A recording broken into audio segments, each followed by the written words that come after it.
बिस्मिल्लाहिर्रहमानिर्रहीम। अस्सलाम वालेकुम। उम्मीद आप ठीक होंगे, खैरियत से होंगे। तैयब लोच आपकी खिदमत में फिर से हाजिर है। जी, जैसा कि आपको इल्म है कि chief justice of Pakistan justice Yahya Khan Afridi बन चुके हैं, लेकिन उनको क्या मसाइल दरपेश आएंगे। बेसिकली मामला कुछ यूं है कि सुप्रीम कोर्ट ऑफ पाकिस्तान में दो तक धड़े हैं जो अभी तक प्रिवेल कर रहे हैं। काजी साहब के साथ ठीक है, आपकी मुखालफतें होंगी, नफरतें होंगी, कुछ भी होगा, क्योंकि काजी साहब जो हैं वो तो आइन को मानने वाले थे, वो तो कानून को मानने वाले थे, वो आपकी तरह पॉपुलिस्ट अप्रोच को नहीं मानते थे। तो तभी ठीक है, पॉपुलिस्ट अप्रोच वालों की एक धड़ाबंदी हो गई। लेकिन क्या जस्टिस याह्या खान अफरीदी के लिए भी ये मसाइल होंगे?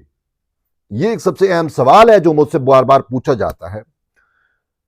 सच पूछूं तो देखें, बात यह है कि हर वो शख्स जो आइन के तहत चलेगा, जो कानून के तहत चलेगा, जो पार्लिमान की बालादस्ती को मुकद्दम जानेगा, उसके लिए प्रॉब्लम होंगे।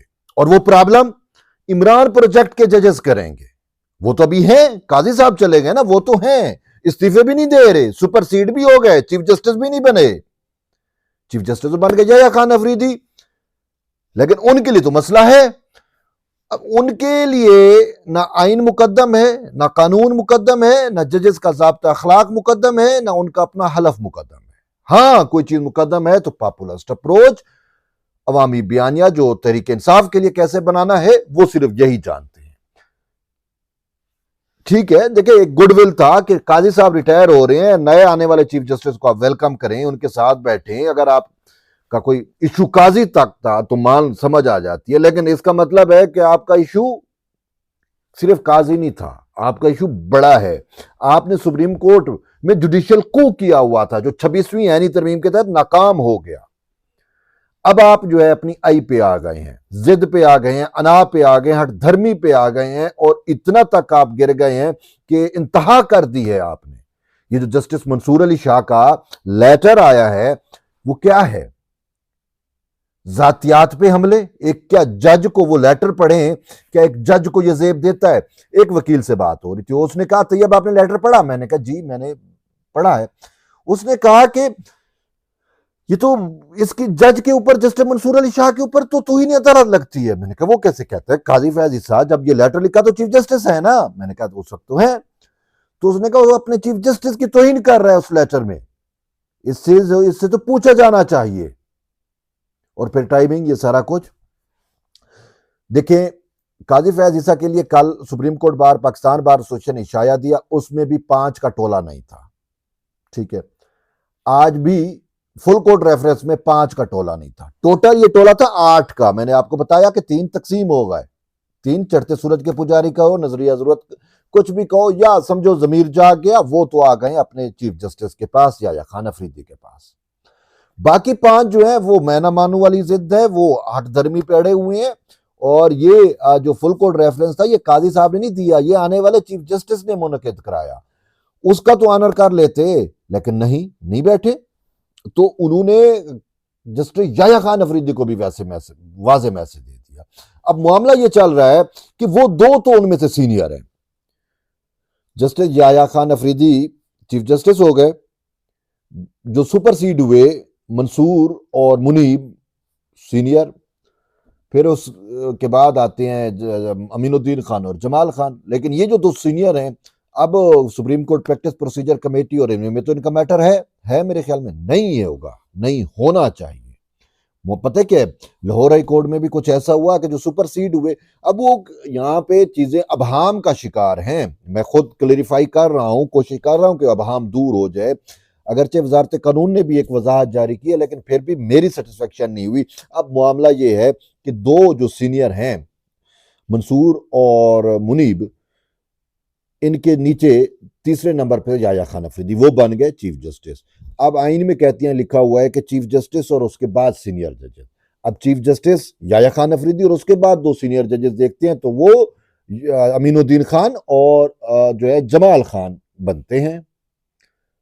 ऊपर से सुपरसीड। अब ये सीनियरिटी लिस्ट इश्यू होगी। अब ये होली सोली या चीफ जस्टिस का इख्तियार है कि वो इधर जाते हैं या उधर जाते हैं। आइन में तो यह है कि चीफ जस्टिस और दो सीनियर जज। अब इनका किरदार है supreme court practice procedure act committee के अंदर, जजेस की वो जो है जुडिशल कमीशन के अंदर। अब उसमें अगर ये दो हो गए, मंसूर और मुनीब, इन्होंने जैसे काजी को मजूल करने की कोशिश की, ये तो उसके लिए करेंगे। अगरचे ऑर्डिनेंस है याया खान अफरीदी के पास, वो अपनी मर्जी का कोई और जज लगा सकते हैं, लेकिन अभी चीजें मुझे समझ नहीं आ रही। लेकिन मैं इसका एक जो मुझे नजर आ रहा है, जो फील हो रहा है कि हो सकता है हुकूमत इस हवाले से नई तरमीम ले आए, और खासकर supreme court practice and procedure act committee का जो तरीकाकार है उसमें तरमीम लाई जाए, और उसमें यह कहा जाए कि जो है उसके लिए 5 सीनियर जजेस में से चीफ जस्टिस अपनी मर्जी के कोई 2 या 3 सीनियर जजेस रख सकता है। ये भी हो सकता है, हुकूमत सोच रही है। और ये जो practice and procedure act committee या supreme court practice and procedure act पे कोई तरमीम आती है, तो उसके लिए सादा अक्सरियत हुकूमत के पास है, 2/3 नहीं चाहिए, सादा अक्सरियत है। अब सादा अक्सरियत आएगी के साथ हो सकता है कि चीफ जस्टिस को ये इख्तियारात दे दिए जाएं, लेकिन इन 5 के टोले ने तो कसम उठा ली है। अब देखें, बरसों पुरानी संगत भी गई, किसके लिए? हुपे इमरान के लिए। यार अफसोस है, ये अतर मिनल्लाह, याया खान अफरीदी और सही मंसूर अली शाह, ये तीनों बड़े अरसे से दोस्त थे। काजी साहब भी इनके दोस्त थे, ये चारों दोस्त थे। लेकिन ये जो 3 है, ये तो बहुत अच्छे दोस्त थे, इनका तो चैम्बर फेलो थे। अफरीदी शाह मिनल्ला चैम्बर जो है वो इन तीनों का था।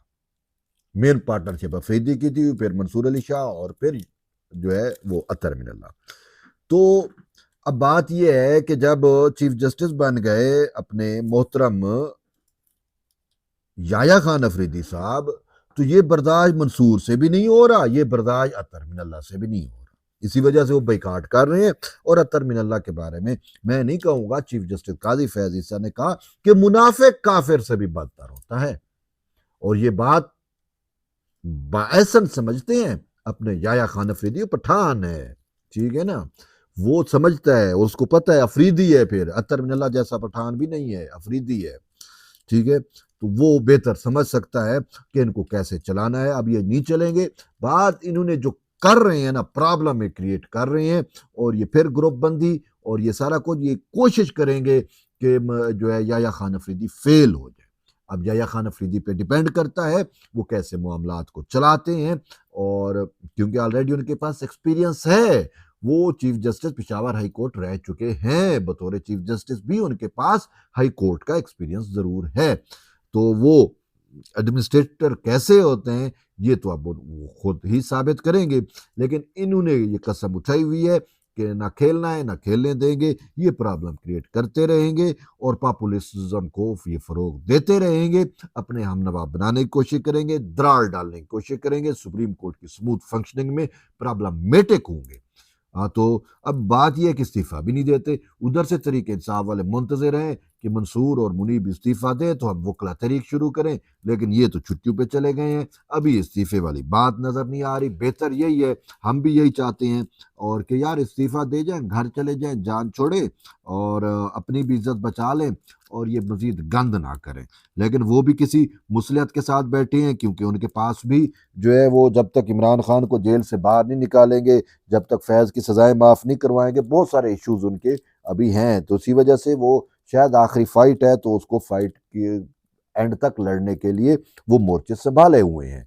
तो अभी आने वाला वक्त ही बताएगा मामलात कैसे चलते हैं, और जस्टिस याया खान अफरीदी के लिए क्या प्रॉब्लम क्रिएट करते हैं, और याया खान अफरीदी इनको कैसे हैंडल करते हैं। तो बहरहाल ये तो अब तक की अहम डेवलपमेंट थी। जुड़े रहिए तैयब से, मिलते एक नई वीडियो, तब तक इजाज़त दें, अल्लाह हाफ़िज़।